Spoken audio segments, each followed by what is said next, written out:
Hello friends, स्वागत है आप सभी का। तो पिछले वीडियो में हमने electric field due to arc जो थी उसके बारे में देखा था। तो हमने अब तक electric field different different types के जो सिस्टम्स है उनकी वजह से जो प्रोड्यूस होती है उनको हमने कैलकुलेट किया है। तो इसके बाद में एक लॉ आता है जिसे हम गॉस लॉ कहते हैं। तो इससे भी हम इसको यूज़ करके हम इलेक्ट्रिक फील्ड निकालते हैं। तो बेसिकली गॉस लॉ क्या होता है? तो गॉस लॉ बेसिकली ये कहता है कि जो फ्लक्स होता है, फ्लक्स यानी कि उसको बताता है ई डॉट डी ए। तो अभी फ्लक्स को हम देखेंगे तो ई जो है, यहाँ पे ई इलेक्ट्रिक फील्ड है। इलेक्ट्रिक फील्ड का जो वेक्टर है वो है डी ए। तो डी ए वेक्टर क्या होता है कि कोई अगर सरफेस है तो उसके परपेंडिकुलर में डी ए वेक्टर होता है। अगर स्मॉल एरिया है तो उसको हम वेक्टर कंसिडर करते हैं। तो इस लॉ में डी ए को वेक्टर कंसिडर करते हैं तो वो परपेंडिकुलर होता है सरफेस के। तो जो डॉट प्रोडक्ट है ई डॉट डी ए का, तो उससे हमें फ्लक्स मिलता है। तो अगर हमें नेट फ्लक्स चाहिए तो वो हो जाएगा close integration of E dot D A. तो ई डॉट डी ए का जब इंटीग्रेशन करेंगे तो हमें फ्लक्स मिलेगा।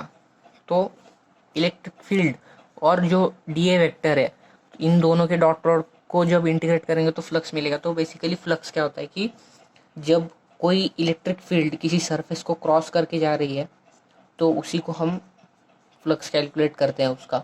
तो फ्लक्स बेसिकली क्या कहता है कि ये इसके लिए हमें क्लोज सरफेस चाहिए होता है डी ए। तो क्लोज सरफेस क्या होता है कि आप उसके अंदर से बाहर जाना है आपको तो उस सरफेस को क्रॉस ही करना पड़ेगा। या फॉर एग्जांपल अगर स्पीयर है तो स्पीयर के सेंटर से आपको अगर बाहर जाना है तो आपको स्पीयर के सरफेस को क्रॉस करना पड़ेगा। तो इसी को हम ऐसे सरफेस को हम क्लोज सरफेस कहते हैं। तो जो फ्लक्स होता है वो होता है ई डॉट डी ए। तो अभी जो फ्लक्स है उसका और एक फॉर्मूला निकल के आता है, वो आता है Q in upon epsilon naught. तो ये दो फॉर्मूले है, एक तो ई डॉट डी ए वाला एक है और एक है Q in upon epsilon naught. तो basically Q in upon epsilon naught क्या है कि अगर कोई स्फीयर है सपोज, और उसके अंदर अगर कोई चार्ज क्यू रखा है प्लस क्यू, तो अगर आपको फ्लक्स कैलकुलेट करना है इस सरफेस के थ्रू इस चार्ज की वजह से, तो उसकी वैल्यू हो जाएगी क्यू इन, यानी कि इस सरफेस के अंदर जितना भी चार्ज है, तो यहाँ पे कितना है प्लस क्यू, तो वो हो जाएगा plus Q upon epsilon naught. तो प्लस क्यू लेते हैं हम कि पॉजिटिव चार्ज का हम कंसिडर करते हैं कि आउटवर्ड्स है, और अगर यहाँ पे निगेटिव चार्ज होता अंदर तो उसका हम कंसिडर करते हैं इनवर्ड्स, तो वो निगेटिव, क्योंकि पॉजिटिव चार्ज की जो फील्ड है वो आउटवर्ड्स हम मतलब होती है और जो निगेटिव चार्ज है उसकी इनवर्ड्स होती है। तो अगर इसका फ्लक्स निकालेंगे तो ये बन जाएगा flux equal to minus q upon epsilon naught. अगर हम एग्जांपल में देखें कि अगर कोई चार्ज है इस सरफेस के अंदर प्लस क्यू है, फिर एक दूसरा सरफेस है उसके अंदर माइनस क्यू है, तो इस सरफेस के अंदर अगर ये फर्स्ट सरफेस है, ये सेकंड सरफेस है, तो फर्स्ट सरफेस की वजह से अगर फ्लक्स अगर देखते हैं तो वो अगर φ1 है तो वो हो जाएगा क्यू अपॉन एप्सिलॉन नॉट। लेकिन अगर सेकंड सरफेस की वजह से देखते हैं तो सेकंड सरफेस के अंदर क्यू इन मतलब जितने भी अंदर चार्जेस है, तो यहाँ पे प्लस क्यू है माइनस क्यू है, तो दोनों मिला के ज़ीरो हो जाएगा। जो φ2 हो जाएगा वो हो जाएगा ज़ीरो, क्योंकि इसकी वजह से जो आएगा वो होगा क्यू अपॉन एप्सिलॉन नॉट, और इसकी वजह से minus q upon epsilon naught. तो इसकी वजह से जो फ्लक्स है उसकी वैल्यू ज़ीरो हो जाएगी। तो यही बेसिकली गॉस लॉ कहता है कि इसमें दो इंपॉर्टेंट फार्मूले हैं, ये दो इंपॉर्टेंट फार्मूले को यूज़ करके ही हम इलेक्ट्रिक फील्ड कैलकुलेट करते हैं। तो ये एक है फर्स्ट ई डॉट डी ए वाला, और दूसरा है Q in upon epsilon naught. तो गॉस लॉ को हम एरिया इंटीग्रल ऑफ फील्ड भी कहते हैं। डी एरिया जो होता है वो वेक्टर क्वांटिटी नहीं होती है, लेकिन अगर स्मॉल एरिया है तो उसको हम वेक्टर क्वांटिटी डिफाइन कर सकते हैं। तो ये बेसिकली है गॉस लॉ के बारे में। तो अभी गॉस लॉ को यूज़ करके हम फाइंड करेंगे कि जो इन्फिनेटली लाइन चार्ज है तो उसके वजह से जो इलेक्ट्रिक फील्ड प्रोड्यूस होती है उसको हम देखते हैं। तो इन्फिनेट लाइन चार्ज की वजह से हमने पहले कैलकुलेट किया था, तो अभी हम उसको ही गॉस लॉ के मदद से कैलकुलेट करेंगे।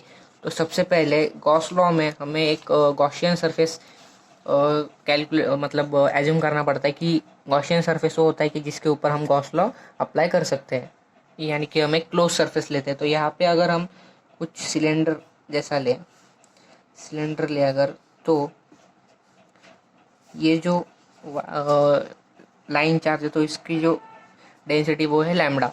तो हमें इस पॉइंट पे कैलकुलेट करनी है इलेक्ट्रिक फील्ड। तो हमने देखा था कि इनफाइनाइट में जो वर्टिकल डायरेक्शन होता है, वर्टिकल डायरेक्शन में इलेक्ट्रिक फील्ड की वैल्यू 0 होती है, तो जो इलेक्ट्रिक फील्ड आती है वो हॉरिजॉन्टल डायरेक्शन में आती है। तो जो हर पूरा चार्ज है, तो अगर इसकी लेंथ L है पूरे, तो इलेक्ट्रिक फील्ड यहाँ पे इस डायरेक्शन में, जो एरिया वेक्टर होगा यहाँ पे, उसकी डायरेक्शन भी सेम डायरेक्शन में होगी। मतलब दोनों D और जो A वेक्टर है वो दोनों भी पैरेलल है, तो जो एंगल है दोनों के बीच में का वो हो जाएगा 0।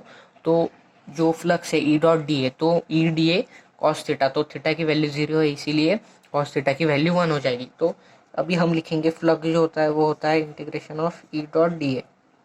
तो integration of E dot D A करेंगे तो यहाँ पे E into D A into cos theta करेंगे, तो वो थीटा की वैल्यू 0 है, इसलिए कॉस थीटा 1। तो E तो यहाँ पे कांस्टेंट है, E कांस्टेंट है तो उसको बाहर लेंगे, और डी ए का जो इंटीग्रेशन हो जाएगा, डी ए का इंटीग्रेशन मतलब पूरा जो सर्कल है, पूरी जो रफ सिलेंडर है उसका जो सरफेस एरिया है, ये वाला कर्व सरफेस, ऊपर वाला नहीं, क्योंकि ऊपर वाले में कुछ फील्ड क्रॉस ही नहीं करेगी, तो कोई फील्ड क्रॉस नहीं करेगी तो फ्लक्स 0 हो जाएगा।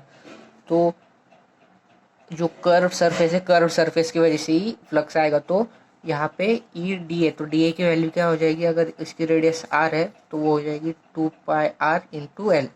ये हमें मिल गया फ्लक्स की वैल्यू। तो अभी ये हमने एक निकाल लिया, और दूसरा क्या होता है, flux equal to q in upon epsilon naught. तो क्यू इन, तो इस सरफेस के अंदर कितना चार्ज है, तो वो चार्ज की वैल्यू है लैम्बडा इंटू एल, ये जो लेंथ है, तो वो हो जाएगी lambda L by epsilon not.